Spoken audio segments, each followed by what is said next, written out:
அனைவருக்கும் அன்பு வணக்கம். உங்கள் பொன்னான நேரத்தை இந்த வீடியோவை பார்ப்பதற்காக ஒதுக்கியதற்கு நன்றி. வாங்க இன்றைய வீடியோவை பார்க்கலாம். பெண்களுக்கு 20 லட்சம் ரூபாய் கடன் வழங்கப்படும் என தமிழ்நாடு அரசு தற்பொழுது அறிவித்துள்ளது. இந்த திட்டத்தின் சிறப்பம்சங்கள், இந்த திட்டத்திற்கான தகுதிகள் மற்றும் இந்த திட்டத்தில் விண்ணப்பிக்க தேவையான ஆவணங்கள் ஆகியவற்றை அறிந்து கொள்ள இந்த சேனலை சப்ஸ்கிரைப் செய்துவிட்டு இந்த வீடியோவை முழுமையாக பாருங்கள். தமிழ்நாடு அரசு பெண்களின் முன்னேற்றத்திற்காக பல்வேறு திட்டங்களை செயல்படுத்தி வருகிறது. மேலும் தற்பொழுது ஒரு முக்கிய அறிவிப்பையும் வெளியிட்டுள்ளது.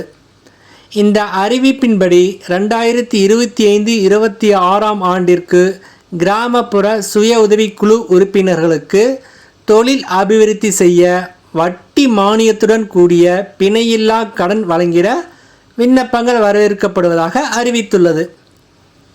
தமிழ்நாடு மாநில ஊரக வாழ்வாதார இயக்கமானது தகுதியான மகளிர் சுய உதவிக்குழு பெண்களுக்கு வங்கி கடன் இணைப்பு திட்டத்தின் கீழ் கடன் வழங்கி குழு உறுப்பினர்களின் வாழ்வாதாரம் மேம்பட வாய்ப்புகளை ஏற்படுத்தி வருகிறது. இதனை கருத்தில் கொண்டு ஒவ்வொரு சுய உதவி குழுவின் பெண் உறுப்பினர்களும் சொந்தமாக தொழில் புரிந்து தங்களின் வாழ்வாதாரத்தை மேம்படுத்தி கொள்ளலாம். தேவைப்படும் கடன் தொகையை வங்கிகளிலிருந்து எளிதாக பெற்றிட உதவிடும் வகையில் பெண்கள் தலைமையிலான தொழில்களுக்கு பிரத்யேக கடன் திட்டம் செயல்படுத்தப்பட்டு வருகிறது. இந்த திட்டத்தின் சிறப்பம்சங்களை பார்த்தால், இந்த திட்டத்தின் கீழ் நிலையான முதலீடு அல்லது நடைமுறை முதலீடு இணைந்த இரு வகையான கடன்களில் ஏதேனும் ஒன்றை தேர்வு செய்யலாம். பிணையம் ஏதுமின்றி 75,000 ரூபாய் முதல் 10 லட்சம் ரூபாய் வரை வேளாண் சார்ந்த மற்றும் உணவு பதப்படுத்தும் தொழில்கள், பண்ணை சாரா தொழில்கள், சேவை மற்றும் வியாபாரம் சார்ந்த தொழில்களுக்கு கடன் உத்தரவாத திட்டத்தின் கீழ் கடன் வழங்கப்படுகிறது. வங்கிகள் தாங்கள் வழங்கும் கடனுக்கான சேவை கட்டணத்தை கடன் வாங்குபவர்களிடமிருந்து வசூலிக்கப்படுகிறது. வங்கிகள் வழங்கிய கடன் தொகையை தவணை தவறாமல் உரிய காலத்திற்குள் திருப்பி செலுத்தும் பெண் தொழில் முனைவோருக்கு 1,50,000 ரூபாய் வரை நிலுவையில் உள்ள கடன்களுக்கான வட்டியில் 2% மானியமாக வழங்கப்படுகிறது.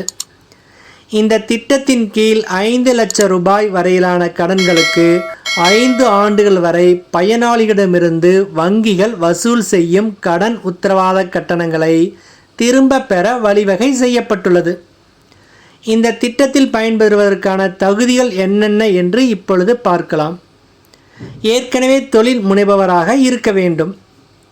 21 வயதுக்கு மேற்பட்ட கிராமப்புற சுய உதவிக்குழு உறுப்பினராக இருக்க வேண்டும். அவர் சார்ந்திருக்கும் குழு ஆரம்பிக்கப்பட்டு குறைந்தபட்சம் 2 ஆண்டுகளை பூர்த்தி செய்திருக்க வேண்டும். அக்குழு ஒரு வங்கி கடனையாவது பெற்று வெற்றிகரமாக திருப்பி செலுத்தி இருக்க வேண்டும். கடன் பெற விரும்புவர் குழுவில் சேர்ந்து குறைந்தபட்சம் 2 வருடங்களாவது ஆகியிருப்பதுடன் ஒரு கடன் சுழற்சியாவது வெற்றிகரமாக பூர்த்தி செய்திருக்க வேண்டும். கடன் விண்ணப்பங்களுடன் இணைக்கப்பட வேண்டிய ஆவணங்கள் எவை என்று பார்க்கலாம். பண்ணை தொடர்பான உற்பத்தி தொழில்களுக்கு ஆதார் அட்டையின் நகல், ரேஷன் அட்டையின் நகல், வங்கி பாஸ் புத்தகத்தின் நகல், விற்பனையாளர் பற்றிய விபரம், சுய உதவிக்குழுவின் தீர்மானம், ஏதேனும் ஒரு நிறுவனத்திற்கு உற்பத்தி பொருட்களை விற்பனை செய்வதற்கான அத்தாட்சி ஆகியவை. பண்ணை சாராத தொழில்களுக்கு ஆதார் அட்டையின் நகல், ரேஷன் அட்டையின் நகல், வங்கி பாஸ் புத்தகத்தின் நகல், பேன் அட்டையின் நகல், சுய உதவிக்குழுவின் தீர்மானம், உதயம் அல்லது FSSAI அல்லது GST பதிவின் நகல், மூலப்பொருட்கள் மற்றும் இயந்திரங்களுக்கான விலைப்புள்ளி ஆகியவை தேவை. இத்திட்டத்தின் மூலம் பயன்பெறுவதற்கு தகுதியான தங்களின் சிறந்த செயல்பாடுகளுக்கான சான்றுகள், அறிக்கைகள், புகைப்படங்கள் மற்றும் பத்திரிகை செய்திகள் கொண்ட விண்ணப்பங்களை 8/8/2025 அன்று மாலை 5 மணிக்குள் சம்பந்தப்பட்ட வட்டாரத்தின் மகளிர் திட்ட அலுவலகம் அல்லது திட்ட இயக்குனர் மாவட்ட இயக்க மேலாண்மை அலுவலகத்தில் சமர்ப்பித்து பயனடைமாறு கேட்டுக்கொள்கிறோம். இந்த வீடியோவானது உங்களுக்கு சிறிதளவேனும் பயனுள்ளதாக இருந்திருந்தால் எங்களுக்கு மகிழ்ச்சியே. அனைவருக்கும் நன்றி, வணக்கம்.